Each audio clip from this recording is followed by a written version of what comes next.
તો સર આપણે એ જાણવું છે આપણા વિદ્યાર્થીઓને કે ઓફિસ આસિસ્ટન્ટ જો લાગે છે વિદ્યાર્થી તો એની કામગીરી શું રહે છે, એને બેંકમાં જઈને શું કરવાનું હોય છે? કેમ કે મેં એક પ્રશ્ન ઘણા બધા વિદ્યાર્થીનો સર જોયો હતો, કેમ કે પ્યુન શબ્દ મેં સાંભળ્યું ને તો એમને એવું લાગ્યું કે શું આપણે ત્યાં જઈને સાફ સફાઈ કરવાની હશે, શું મારે ત્યાં કચરા પોતા કરવાના હશે? આવા ઘણા બધા નેગેટિવ સેન્ટિમેન્ટ છોકરાના મગજમાં ડેવલપ થતા હોય છે.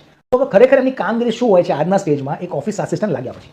અચ્છા, એક સેકન્ડ થિંગ છે કે એની અંદર જે લોકોની થિંક છે કે ભાઈ એઝ અ પ્યુનમાં ખાલી આ જ કરવાનું ના, એમની પોસ્ટ બહુ સારી છે અત્યારની કન્ડિશનમાં. જે ઓફિસ અસિસ્ટન્ટ કહેવામાં આવે છે ને કે એની અંદર નો ડાઉટ ખાલી એક સિસ્ટમ વર્ક નથી આપ્યું એમને, બટ આજની જનરેશન સિસ્ટમ વર્ક પણ જાણે છે, બરાબર? તો સિસ્ટમ વર્કની અંદર પણ હેલ્પ કરે છે, તો એઝ અ બ્રાન્ચ હેડ એમાં પણ હેલ્પ લઈ શકે છે, બરાબર? તો એના બી બેનિફિટ્સ એમાં મળે છે.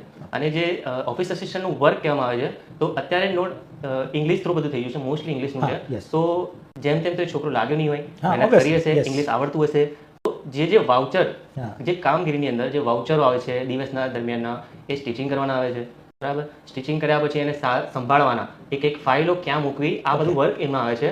બાકી જે નેગેટિવિટી જે લોકો નામ છે એઝ અ પ્યુન ખાલી આ જ કરવું અને સાફ સફાઈ જ કરવી, એ ખાલી ઓનલી નથી. અને સર હું તો છોકરાને એવું કહેતો હોઉં છું કે જો આપણા પાસે કોઈ જોબ ના હોય ને અને એક સરકારી જોબ આપણને કદાચ સાફ સફાઈ એક સફાઈ કર્મચારી મળતી હોય ને તો શરૂ તો કરી લેવી જોઈએ. એટલીસ્ટ અહીંયા તો એવું નથી, કેમ કે સર સાથે ચર્ચા કરીને મને એક વસ્તુ ખબર પડી છે કે તમને જે ક્લેરિકલનું કામ હોય છે ને એવું કામ સોંપવામાં આવે છે.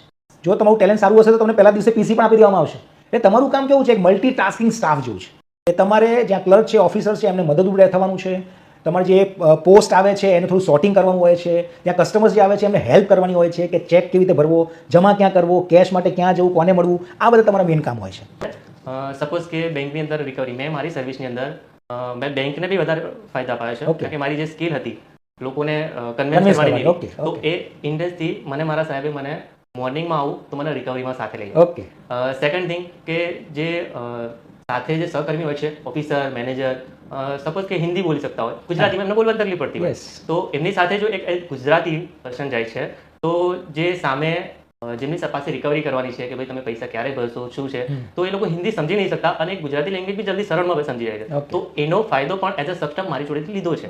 અને હું રિકવરીમાં જતો હતો અને મોર્નિંગથી માંડીને ઇવનિંગ સુધી રિકવરીની સાથે ફરતો હતો. તો નોટ ઓનલી વર્ક, ઓનલી સાફ સફાઈ, બરાબર છે, સાથે સાથે રિકવરી છે, અધર સોર્સ ઘણા છે કે તમે બિઝનેસ કેવી રીતના વધારો છો, એની અંદર બી આજના ટાઈમમાં સબસ્ટાફની વધારે ભૂમિકા રહેલી.